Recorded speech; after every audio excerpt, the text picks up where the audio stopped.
Good morning student, this is Rajesh and today we are going to the new topic class 8 history. The chapter name is civilizing the nation and educating the nation. Dear student, इस chapter में we already discussed what and what we are going to discuss here, as well as in my previous video we will discuss the tradition of Orientalist or Orientalisms. I hope you must understand what is the meaning of Orientalist, or once again I remember you that the person who interests on the indigenous literature, indigenous education, or you can say that in ancient literature text, that is known as the Orientalist. They are supported to ancient Indian literature, but as I told you that they are we discuss about William Jones and other two Britishers also. Maybe you have learned their name. But today, as you know that many of the Britishers not agree or criticize the Indian education, or you can say that in Eastern education. Eastern part में आप देखो, चूंकि लोग waste में है, तो हमारे countries को वो ईस्टर्न वर्ल्ड कहते हैं.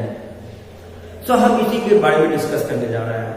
And today we discuss about two personality who were Anglicists.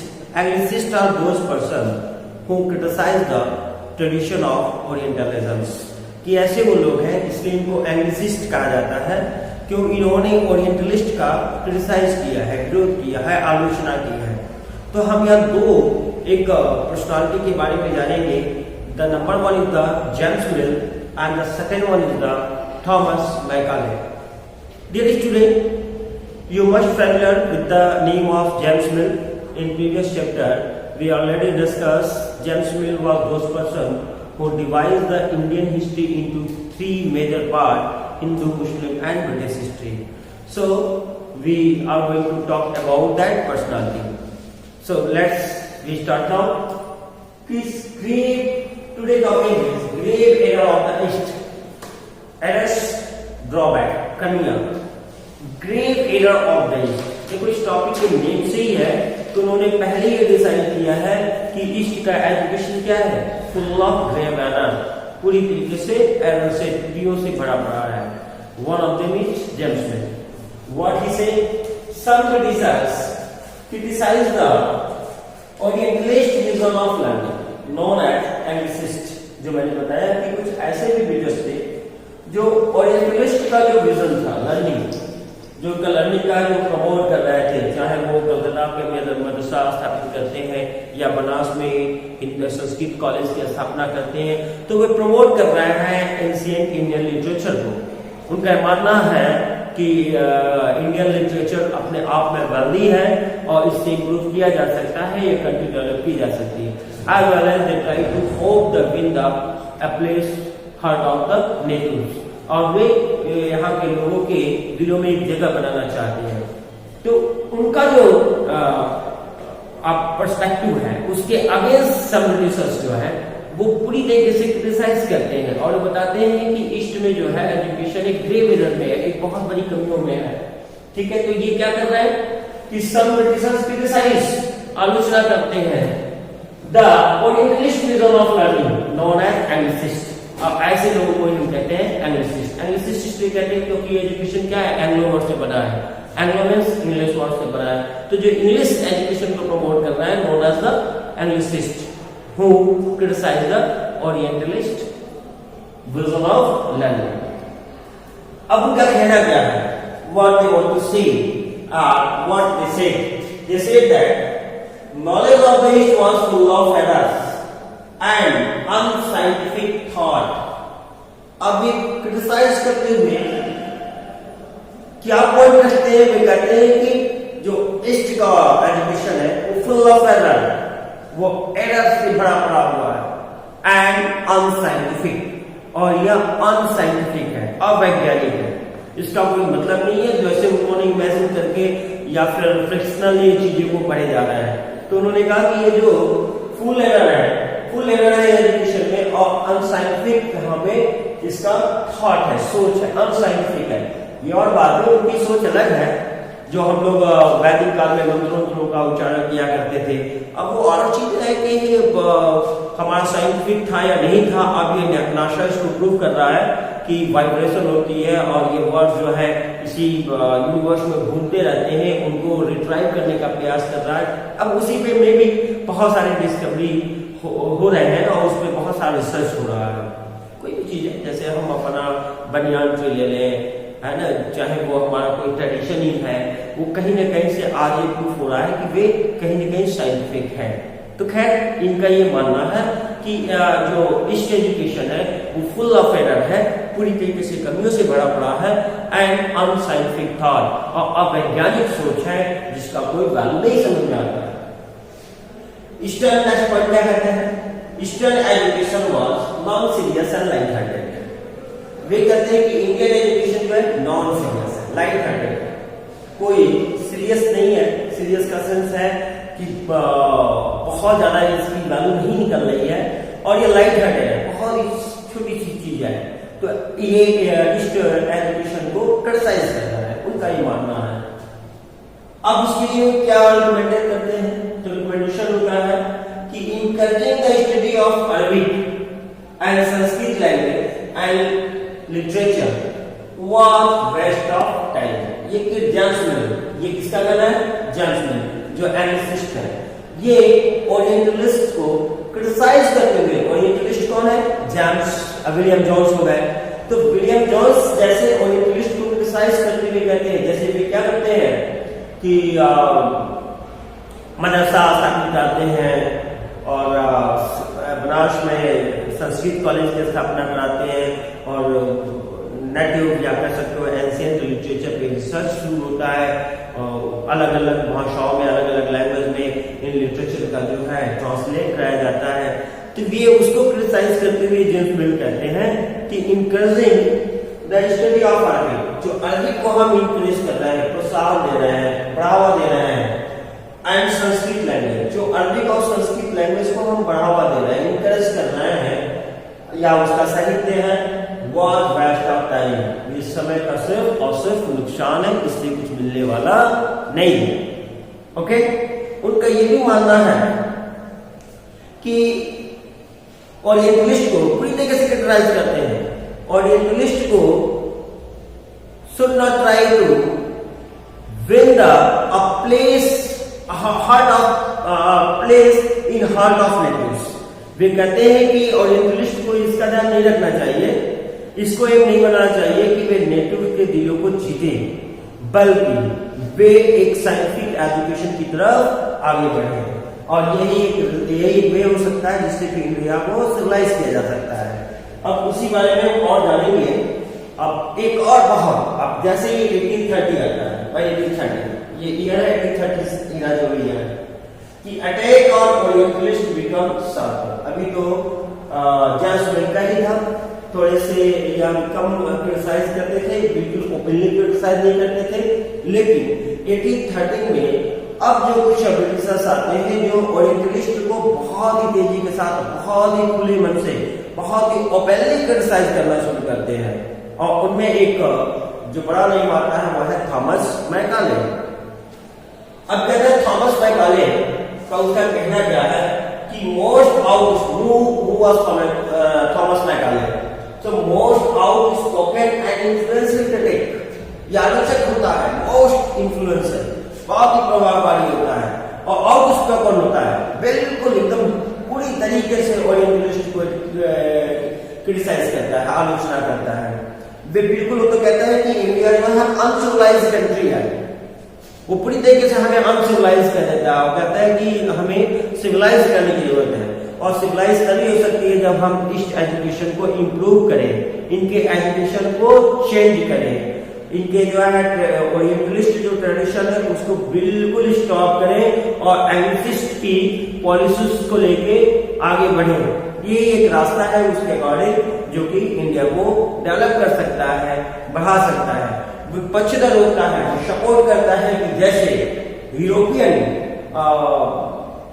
Education चल रहा है, सेम वो एजुकेशन वो इंडिया पे इम्पोज करना चाहता है। उसे गलतफहमी होती है ना, वो थोड़ा सा स्टीम इंजन हुआ डिस्कवर हो जाता है इस पीरियड में, तो अपने को साइंटिफिक ज्यादा मानता है और उसका मानना है कि उसी तरह की एजुकेशन जो है इंडिया में भी होनी चाहिए। साइंटिफिक तभी इंडिया का ग्रोथ होना है या डेवलप होना है और हम इस पर अच्छे से शासन कर सकते हैं। लेकिन इसका इंटेंशन कुछ और है। जैसे अब हम आगे आने वाले वीडियोस में देखेंगे कि जब गांधी जी क्या कहना चाहते हैं, टैगोर जी क्या कहना चाहते हैं कि इनका जो एम होता है वो होता है कि एक ऐसे वर्कर तैयार करना जो कि ब्रिटिशर्स के लिए एज ए क्लर्क काम करे और उनकी सत्ता को, उनके सुपरविजन को आसानी से स्वीकार कर ले। क्योंकि इंडियन एजुकेशन जैसे इंग्लिश को हम स्वीकार कर लेंगे, उनके कल्चर को, उनके वैल्यू को, उनको टेस्ट को, तो हम आसानी से हम उनकी अथॉरिटी को स्वीकार कर सकते हैं। आगे देखिए क्या कहता है, और एक बड़ा इंपॉर्टेंट उसका क्वेट है जो आप मस्ट इसको लिख लीजिएगा, याद रखिएगा। वो क्रिटिसाइज करते हुए कितनी आधी पूरी तक जाता है और पूरी तरीके से क्रिटिसाइज करता है। वो कहता क्या है कि ये single safe of good European library was what the whole native literature of India and Arabia. Okay? अब ये थॉमस मैकाले का है ये कहता है कि एक जो अच्छी यूरोपियन की सिर्फ एक स्ट्रैप, एक छोटी सी अलमारी का जो लिटरेचर वो इतना ज्यादा वैल्दी है, वर्दी इतना मूल्यवान है कि पूरे इंडिया या पूरे नेटिव लिटरेचर और अरबिक लिटरेचर से भी ज्यादा मूल्यवान जो है वो single safe of European literature है। इट मीन्स वो पूरी तरीके से डोमिनेट करता है हमारे इंडियन लिटरेचर और अरबिक लिटरेचर को। अब मुद्दा क्या है मैकाले, हम उसको कहना क्या है, अपना रिकमेंडेशन क्या देता है। अब वो कहता है कि teaching of English could thus be way of civilizing people, changing their taste, value and culture. अब उसका रिकमेंडेशन क्या है कि कहता है कि changing of teaching of English, कि इंग्लिश की जो शिक्षा है could thus be way, मात्र यही एक रास्ता है who civilizing people, जो लोगों को इंडियन को, तो उसके अकॉर्डिंग क्या है, इंडिया को कुरान सिविलाइज मानता है, तो कहता है सिविलाइजिंग पीपल, लोगों को सिविलाइज करने के लिए, चेंजिंग देयर टेस्ट, उनकी टेस्ट, उनके वैल्यू और उनके कल्चर को बदलने का यही एक वे है। वो क्या है, टीचिंग ऑफ इंग्लिश या इंग्लिश एजुकेशन। देखो इसका इंटेंशन क्या होता है, क्यों ऐसी ही बात करता है। आप इस बात को इसी तरह जानते हो कि इंडस्ट्री जो है स्थापित हो जाती है यूरोप में, यहाँ से रॉ मटेरियल जाता है और वहां पे जो है मैन्युफैक्चर होके और फिर उन्हें क्या है, इंडिया एक बहुत बड़ी मार्केट होती है तो वहां पे उसे सेल करना है। तो अगर ये मॉडर्न या यूरोपियन ट्रेडिशन को नहीं अपनाएंगे तो इनकी रिक्वायरमेंट नहीं होगी। तो यही चेंज कर रहा है कि इन्हें जो है वेस्टर्न कल्चर्स में इंप्रूव कर देना है, मॉड्यूल कर देना है वेस्टर्न कल्चर में, ताकि इनकी रिक्वायरमेंट बढ़े और वहां के जो हमारा जो व्यापार है वो और भी फ्लोरिश करे और भी तेजी के साथ बढ़े। ओके, अब ये सारी चीजें जो है सारा इंक्लूड किया गया और 1835 में इनकी बातों को, इनके रिकमेंडेशन को रखा गया, जिसे हम कहते हैं मैकाले माइन्यूट्स। इसको हम मैकाले जो भी अपना रिकमेंडेशन देता है उन सारे पॉइंट्स को कलेक्ट करके कलेक्टिवली हम ये कह सकते हैं मैकाले माइन्यूट्स।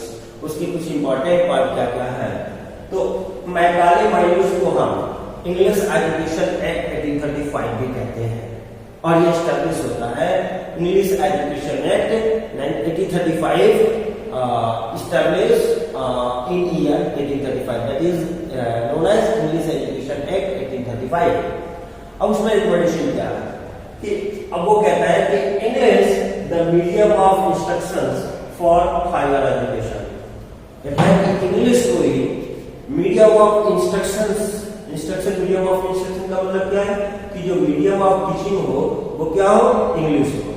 हायर एजुकेशन के लिए, उच्च शिक्षा के लिए जो शिक्षा का माध्यम हो इंग्लिश हो, क्योंकि इसका मानना है कि हायर एजुकेशन में साइंटिफिक एजुकेशन की जरूरत है और साइंटिफिक एजुकेशन सिर्फ और सिर्फ इंग्लिश एजुकेशन से ही आ सकती है। देखो ये इनका अपना सोच है। Language and knowledge both are different way, दोनों के दोनों अलग चीजें हैं। अब ऐसा नहीं है कि नॉलेज किसी लैंग्वेज पर डिपेंड नहीं करता है, ओके, दोनों डिफरेंट चीजें। लैंग्वेज कोई भी हो नॉलेज हो सकती है। जैसे आप चाइना का एग्जाम्पल ले सकते हो, मंडारिन लैंग्वेज है, उन्होंने अपनी लैंग्वेज को चेंज किया ही नहीं है, फिर भी वो डेवलप्ड कंट्री की श्रेणी में है। अब वो क्या कहता है, क्रिटिसाइज करके वो इंग्लिश को कहता है कि स्टॉप द प्रमोशन। सिर्फ उतना ही नहीं कहता है, और इंडियन कल्चर और ट्रेडिशन को पूरी तरीके से डोमिनेट करना चाहता है मैकाले का जो रिकमेंडेशन है। तो कहता क्या है कि stop the promotion of oriental institution. जो ओरिएंटल इंस्टीट्यूशन है उसको स्टॉप कर देना चाहिए, बंद कर देना चाहिए। उसको बिल्कुल सपोर्ट तो अलग बात है, उसको चलने नहीं देना चाहिए, उसको शुड बी स्टॉप, उसको स्टॉप कर देना चाहिए। जैसे कलकत्ता मदरसा एंड बनारस संस्कृत कॉलेज, कहता है इन दोनों कॉलेज को, ये जो ओरिएंटल इंस्टीट्यूशन है, शुड बी स्टॉप, इसको रोक देना चाहिए, बंद कर देना चाहिए। अब वो आगे बढ़ के भी क्या कहता है, he said that temples of darkness that means ये जो मदरसा है या संस्कृत कॉलेज इन बनारस है, इसको वो टेम्पल्स कहने को करता है और कहता है ये टेम्पल्स है, टेम्पल्स ऑफ डार्कनेस। लेकिन टेम्पल्स ऑफ दिस क्या है, डार्कनेस है, अंधेरे से भरा हुआ एक टेम्पल है। That were falling of themself, तो स्वयं अपने आप में फॉल हो रहा है इनटू डिके, नष्ट की तरफ। यानी बनारस पूरी तरीके से ओरिएंटल इंस्टीट्यूशन को क्रिटिसाइज करता है और कहते हैं इसका कोई वैल्यू नहीं है, कोई मतलब नहीं है, ये एक टेम्पल ऑफ डार्कनेस है जो स्वयं अपने आप में ही समाप्त होने जा रहा है। इस तरह से मैकाले के एक मोस्ट क्रिटिसाइज रहा है ओरिएंटलिस्ट का। तो dear student, we discuss in two topics, the one is the tradition of orientalism and the second is the grieve of errors I mean and assist. अब दोनों के पर्सपेक्टिव को हम देख चुके हैं। We will meet next video with the next topic. Till then have a nice day. Thank you.